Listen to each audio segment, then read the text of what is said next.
Okay, I got a question for the three of you. This is classic. You've probably heard this before. You probably thought about it before, but I'm super interested. If you had to invite anybody to dinner, living or dead, who would come to your house? Living, definitely. That's not a binary choice. You actually have, you can choose any one person. But yeah, definitely. I've thought about this before, so I have an answer ready to go. Yeah, that's great. That's why I asked it. I was like, well, this is a question probably people have thought about, so we don't have to sit around like, oh God. Yeah. What do you say? Ella. I'd pick Ella Fitzgerald because I think she has just a really cool life. She was adopted. She was like really good friends with Marilyn Monroe. She was an amazing singer. She got arrested for being a black person in a club. Like, she just has cool, amazing, probably rich stories to tell. Plus, she's kind of my hero, so. Nice. So you would do it just for like the stories and the experience. Would you make her perform for you? I wouldn't make her do anything. What am I? A crazy person? I don't know. You'd just be like, wow, I have dessert in the other room, but like it really would come out faster if somebody would sing something. Wow. I would not do that, but I would not. But okay. If she decided to sing, I would be very happy about it. Yeah, no kidding. Mm-hmm. She'd probably be tired. I mean, you know how it is. You don't want to perform when you go over someone's house for dinner. So yeah, and also like I've heard her sing a bunch of times. I want to hear her talk, really. So for me, that wouldn't be the primary goal. I don't want a free performance. I want to hear about her life. I bet if you invited like Kid Rock over to your house for dinner, I bet he would perform without you having to ask. Can we talk about tuna waffle now? Because that's way more savory than thinking about Kid Rock coming to your house. Yeah. I lost my virginity to Kid Rock. Wow. Not him, but okay. him on the radio. My God. Oh my. Yeah.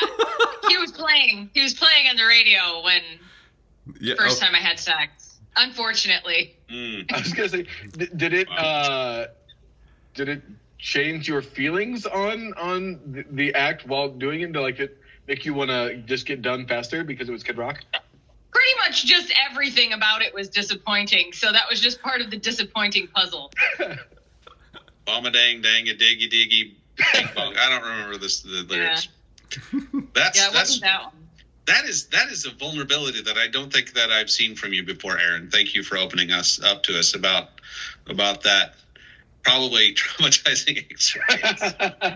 I don't know. I think if I had that story, I don't know if I would tell it to people. Yeah. Good times. Well, the internet will know now, assuming that part makes it into the final product. That's going to be another little. It'll be a TikTok. Yeah. Oh, you're right. You're right. I like beef fizz. I like beef fizz. Bomba dang dang a ding a bang bing bang. Mm-hmm. That will be a beautiful thing. I think I got my answer.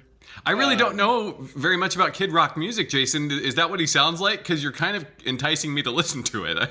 There's that one song. There's that one that bang bang that song, you know? That's also the only one I know. Okay. It's not the one that was playing. Oh, okay. I guess I didn't realize there were also Kid Rock songs. Cowboy Baby. Oh wait, that is the Cowboy Baby song, isn't it? There's that duet with Sheryl Crow. Isn't that a Kid Rock song? He threw my picture away. You know that one? I wonder how you been. Bang a dang dig a bing bing bong bing. Yeah. Tim, who would you invite to dinner? Okay. Well, since I recently met one of my heroes, which was Don Bluth at Comic-Con. Tell us who Don Bluth is. He's the legendary animator and creator of basically my entire childhood. How can you not know who Don Bluth is, John? We're not the only 4 people listening to this. There are also probably 2 others. That's probably true. Don and Bluth. Yeah. That's right. So he created Land Before Time, Rockadoodle, Pebble the Penguin, American Tail, my personal favorite, Secret of Nim. Me too. which turns out to be the one he's proudest of because I asked him when I got his signature and met him at his booth. So having met him now, Dragon Slayer. All dogs go to heaven. Dragon Slayer. You're right. What about All Dogs Go to Heaven? Yes, that's also him. Okay. That movie, there's a slight fascination with me for like cartoon. Like I'm sure it's with other people like cartoon food sometimes. It just looks more appetizing. The waffles in that movie look like the best of all time. But anyway, so how now much that tuna is on the list? How did the tuna look? thankfully none. There is no tuna in that movie that I remember. It's a no tuna film. That was the production company, the no tuna films. So having met him now, I think I would want to meet Jim Henson. Ooh. Also, because my favorite film is Dark Crystal, and has been since I was a youth. I just think like his outlook on things is a little different, and I would just love to sit and talk with him. So like his love of puppetry, like I've done little puppetry and I'm okay at it. Not, obviously a master like him and the way he does things, but I think like he has a philosophy a little bit, or had a philosophy on, like adding in like the darker side of things, like with Dark Crystal, saying that, he felt, if I'm remembering this correctly, that, kids shouldn't necessarily be sheltered from the dark side of things because that's not reality. And so including a little bit of that, was for him an important part of it. And so, I kind of like a lot of those dark 80s kids movies that I watched, like I don't remember ever being scared by them. Granted, I may be just a weird case, because I don't remember ever being scared by the Skeksis or like in Neverending Story, which I also love. I don't remember being scared by Gamork. Maybe creeped out a little, but like not scared. I still think about him sometimes if I get into a situation where I was like, oh, that would be a perfect spot to see like Gnorc eyes poking through that. I literally think about these movies constantly. They were a huge part of my growing up as well. Mm-hmm. So, yeah, for me, it'd be Jim Henson. Yeah. Would you make him do Kermit the Frog for you? I think I would attempt to do it for him. Oh. Like, I would not want to make him perform unless he wanted to. I have been told that like we're not Psycho, John. What the heck? Voice actors are different. Sometimes voice actors will just lapse into their characters on their own, Well, what I'm imagining now, I'm imagining Tim coaxing it out of Jim Henson by like, oh, look at me, I'm Kermit the Frog. That's not how you do it. Right? Yeah. To be fair, Jim Henson's real voice is very Kermit the Frog, so... It's true. I've been told, or I read somewhere that of all of his characters, Rolf the dog is probably closest to his personality. So a question I guess for you would like, which Muppet do you think you are, or that you like, or do you think I am? Would be. I know I'm absolutely Kermit. That's somebody I've been my whole life.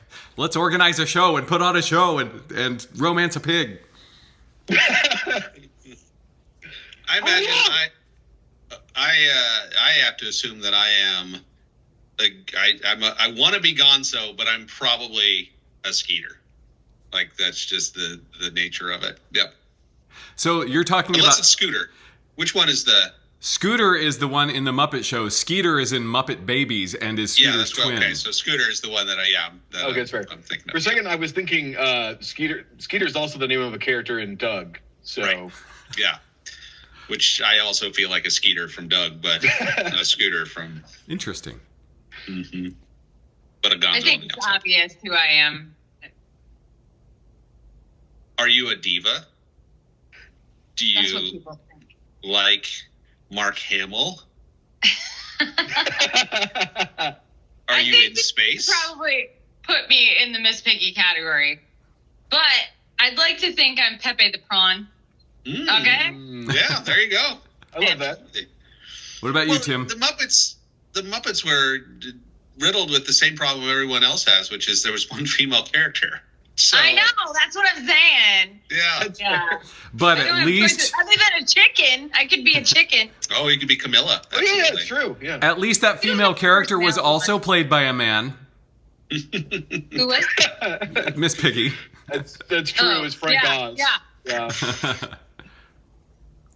There's a part of me that wants to say that in some ways, I feel the most like Gonzo because of my tastes tend to be mostly different from everybody else around me for the most part. But I feel like I'm probably more Fozzie or Rolf would be my guess. Those are two very different characters, Tim. They are. Like I would say like the introverted nature of myself is probably Rolf. Yeah. My performer self is probably Fozzie because you know me and you know that I never shy away from puns. So you're a Rolf in the streets and a Fozzie in the sheets. That's right. I don't know. What do you think I am? What character would you posit me as? I would never assign a character to you. I think character comes from within. Yes. I totally accept your Rolf Fozziness. Yes. Okay. All right. Yeah. Jason, who are you inviting to dinner? So this question, I think Weird Al Yankovic is the first one that comes to mind, partially because I just think he's an affable guy and I think he would be fun to hang out with. It is followed up by probably John Flansburgh or John Linnell from They Might Be Giants. I think that either one would be interesting to sit down with. The challenge of the question for me is I don't really have a lot of questions for folks, like in sort of their historical context beyond therapy. And so I don't really want to sit there and analyze or, pick apart the sort of trauma past of anybody that I can think of. So I'm trying to think of people that would just be fun to hang out with. And I think those all fit that criteria. Oh, man. Yeah. Weird Al would be so fun, I imagine. Like, I have still yet to go to a Weird Al concert. Like, before I die, that is a must for me.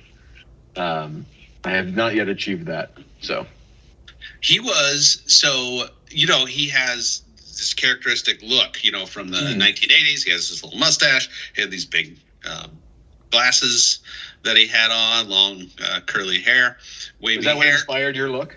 That's what I have built my life around. And he had, I can't imagine it was the first, but he offered the local TV station to where he lived the opportunity to follow him on his LASIK eye journey. So they basically talked to him before the surgery. He went in to have the surgery. I don't think they actually filmed it. They might have. And then, so it's on this local news channel where it's on YouTube somewhere. That was their puff piece for the week, was following Weird Al Yankovic as he got laser eye surgery. I love the randomness of that. Mm-hmm. That seems like a Weird Al thing to do. Mm-hmm. It's really interesting because I think baked into this question, you just have to assume that this person who you invite to dinner would accept and be excited about it and be in a talkative mood and want to tell their stories. So just assuming that is the case, that they're not like, right. Okay, well, here I am in Kansas. Mm-hmm. This random I think that's how most press junkets work, is that, these celebrities are forced to sit down with these interviews. And I will say, like, as a side, so having gone to Comic-Con recently, John Rhys Davies, I feel like would be a fascinating person to sit down with. Like, his panel, he commits to a bit, like, spontaneously. Like, he did like a 5-minute thing as like the character from Princess Diaries 2 or whatever during his deal. So like that would be, I feel like he is someone who would just talk about his experience regardless. But what about you, John? Did you? No, I haven't yet. I have an unusual person that I think maybe most people wouldn't invite, but I think my person would be Allison Jones. And Allison Jones is like a rock star casting director in Hollywood. Allison Jones is the person that cast all of the people on The Office and does a lot of Mike Scar's television shows. And so she has seen everyone in Hollywood when they were just starting out, and she saw raw talent in those people and then put them on television shows. And I just think that I would love to talk to her about that and like hear the stories about all of these different casting adventures and hear what it's like to be behind the scenes when you're casting a show like that and what's in your mind. And I think that would be really, really cool. And if she happened to notice any talent at the table, then that would be fine too. So it sounds like you have the beginnings of a great podcast there. You should reach out. Oh yeah, I'm sure that I'm like right up top of her list to talk to, but but yeah, I would totally. That's my new podcast. I'm inviting you to dinner. Probably so. I was with you up until you said the words fish mold. Mm-hmm. Absolutely, it's driving me to smoke. Sorry. In your office, Tim? Yeah, listen, there's no one else here. So, where do you work? 1974? It's fish mold.